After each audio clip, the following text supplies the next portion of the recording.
Sa isang napakapambihirang pagkakataon, sumalang si Senador Lito Lapid sa debate laban sa kontrobersyal na reproductive health bill sa Senado.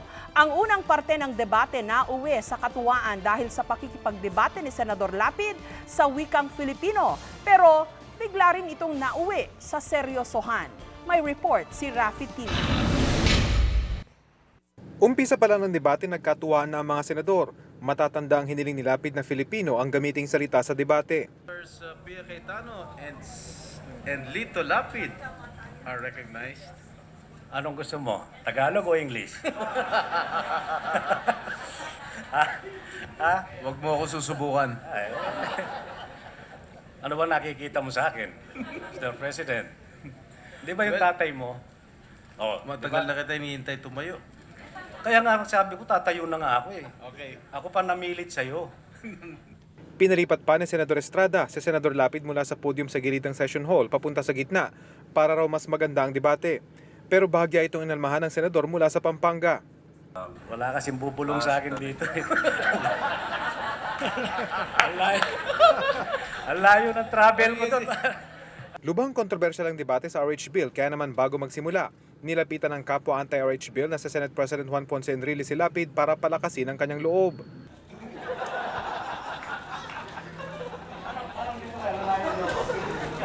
Nagpakuha na po ako ng tuwalya dahil papawisan na ito. Nang magsimula ang debate, agad inusisa ni Lapid kung talaga bang makakatulong ang reproductive health bill gayong matagal na raw itong usapin. Siguro elementary o high school ako. May naririnig na po ako ng family planning. Sino po ang may akda nito? At kung sino ang nagpasimula nito? Maganda hong tanong yan maganda rin hong mailagay natin sa record, no? Na ang history nitong tinatawag nga po ng family planning sa ating bansa. Nausisa pa ng senador kung gumagamit ng contraceptives ang may akda ng RH Bill na si Senador Pia Cayetano. Pero naging seryoso ang buong plenaryo nang sabihin na ng senador kung ano ang dahilan ng kanyang agam-agam tungkol sa RH Bill at sa paggamit ng contraceptives. Nung iluwal niya yung bata, may depresya. May sakit sa puso. Kung tinatawag po nila ay blue baby. Blue baby. Umabot po ng 9 years old, inatake yung bata. Di po ako makapaniwala na yung batang yon aatakihin sa puso, napayat naman, namatay. Namatay po. Namatayan po ako ng anak. Kaya ito po ay inaano ko sa inyo.